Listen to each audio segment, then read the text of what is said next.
बॉलीवुड में मानो एक नया पेंडेमिक चल पड़ा है जिसका नाम है जानवी कपूर पेंडेमिक।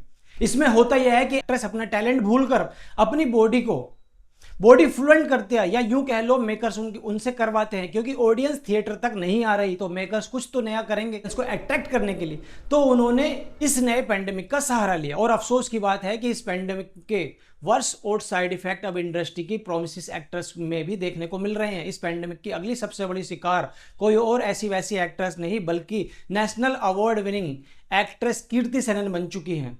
क्या आपको पता है कि इंडिया में अपनी एक नई ओनली फैंस का राइज हो रहा है? नहीं, वो इंस्टाग्राम नहीं बल्कि एक अलग ऐप है जिसका नाम है स्टोरी टीवी। हम उसी कीर्ति सेनन की बात कर रहे हैं जिन्होंने मिमी जैसी फिल्म में एक स्ट्रगल मदर का किरदार इतनी शिद्दत से निभाया था कि पूरे देश की ऑडियंस रोती हुई थिएटर से निकली थी।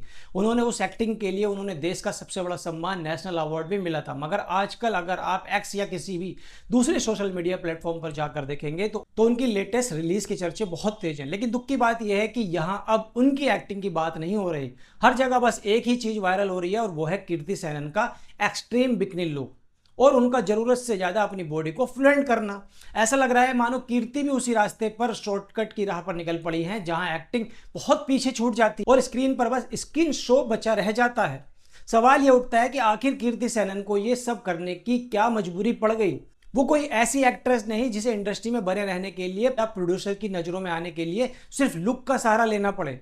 उन्होंने बरसों की मेहनत से यह प्रूव किया है कि वो एक बेहतरीन परफॉर्मर हैं और उनके पास एक सॉलिड फैन बेस भी है। नई फिल्म कॉकटेल 2 के पोस्टर, गाने और क्लिप्स देखकर साफ लगता है कि मेकर्स एक एक्टर की तरह देख ही नहीं रहे, उन्हें बस एक अट्रैक्शन एलिमेंट की तरह इस्तेमाल किया जा रहा है ताकि ऑडियंस उनकी बॉडी देखकर टिकट खरीदे। वही पुराना कमर्शियल फॉर्मूला जहां हीरोइन का काम बस मेल ऑडियंस को अट्रैक्ट करना होता है और कहानी में उनका कोई रियल कंट्रीब्यूशन नहीं बचता।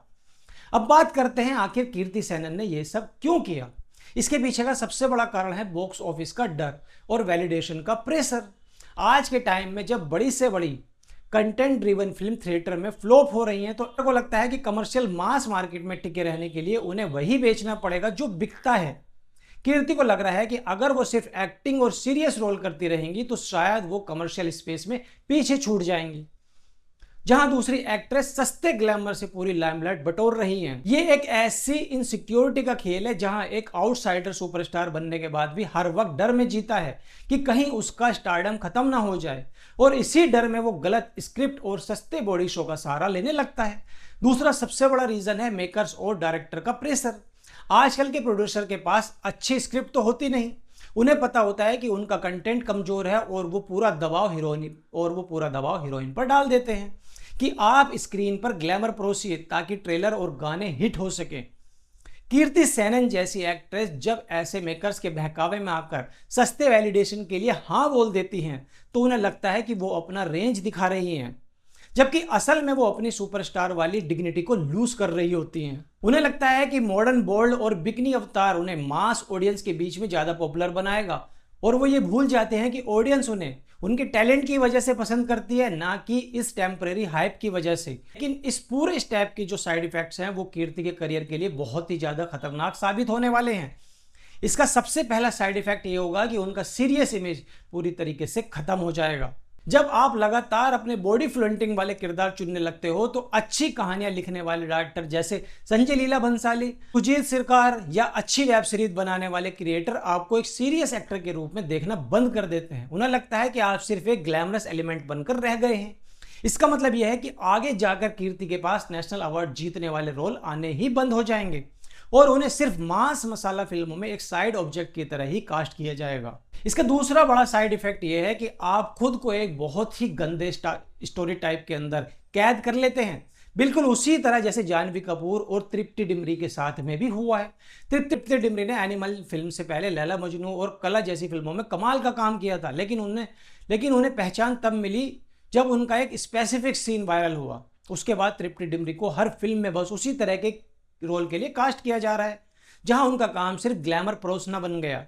जानवी कपूर का भी यही हाल है। एक्टिंग से ज्यादा उनके ग्लैमर्स फोटोशूट और रिवीलिंग लुक्स चर्चा में रहते हैं। जिस राह वो आज निकल पड़ी हैं वहां जाकर सिर्फ और सिर्फ पछतावा है उन्होंने अपने हाथों से क्या कर लिया है। साथ ही साथ कॉकटेल 2 में जिस तरह से कीर्ति सेनन का फालतू का ऑब्जेक्टिफिकेशन किया गया था वो उनके फैंस के लिए काफी ज्यादा डिसअपॉइंटिंग था। वो जो ग्लैमरस या रिवीलिंग सीन्स थे वो कहानी में रत्ती भर की वैल्यू ऐड नहीं कर रहे थे।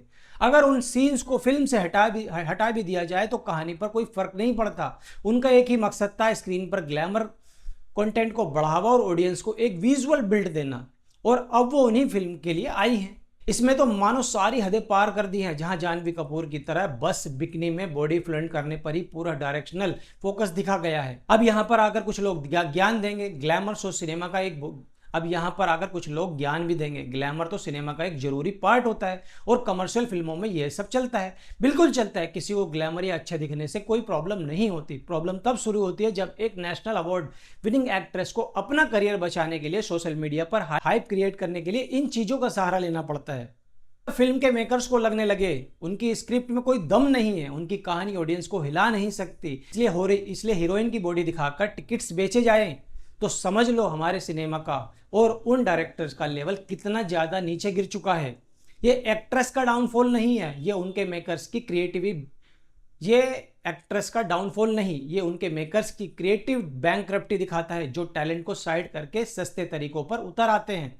लेकिन मेकर्स एक बहुत बड़ी भूल कर रहे हैं कि आज की ऑडियंस बदल चुकी है। आज लोग सिर्फ छोटे कपड़े या ग्लैमर आइटम सॉन्ग देखकर अपना पैसा और समय बर्बाद करने थिएटर्स तक नहीं जाते। अगर ऐसा होता तो पिछले कुछ सालों में हर वो चीज ब्लॉकबस्टर होती जिसमें स्क्रीन शो किया गया हो, उनमें से ज्यादा फिल्में डिजास्टर ही रही हैं। लेकिन अब हीरोइन में भी एक स्ट्रॉन्ग पर्सनैलिटी देखना चाहते हैं, ऐसा कैरेक्टर देखना चाहते हैं जो स्टोरी के आगे बढ़ाए। जब आप कीर्ति जैसी बड़ी स्टार के साथ ऐसे सस्ते तरीके अपनाते हो तो ही मार्केट वैल्यू डाउन कर देते हो। कीर्ति सेनन जैसी स्टैब्लिश स्टार को इस इंडस्ट्री में सर्वाइवल के लिए ऐसे रोल करने के लिए मजबूर नहीं होना चाहिए। उन्हें तो ऐसे स्क्रिप्ट को रिजेक्ट कर देना चाहिए और डायरेक्टर को साफ कह देना चाहिए कि वो यहाँ एक्टिंग करने आई है, ना कि बॉडी शो करने के लिए। आप खुद सोचिए, जब एक आउटसाइडर बिना किसी फिल्मी बैकग्राउंड के इतनी मेहनत करके टॉप तक पहुंच जाता है, मिमी और बरेली की बर्फी जैसी फिल्मों से खुद को एक सीरियस और बैंकेबल एक्टर प्रूव करता है, और फिर अचानक से वो वापस उसी पॉइंट पर चला जाए जब लोग उनकी एक्टिंग के लिए नहीं बल्कि सिर्फ एक स्क्रीन शो वाले रोल के लिए उन्हें याद रखें। खैर, आप क्या सोचते हैं कीर्ति सेनन के बदलते हुए करियर ग्राफ के और बॉलीवुड में चल रहे इस नए बॉडी फ्लंटिंग ट्रेंड के बारे में? मुझे कमेंट करके जरूर बताइएगा।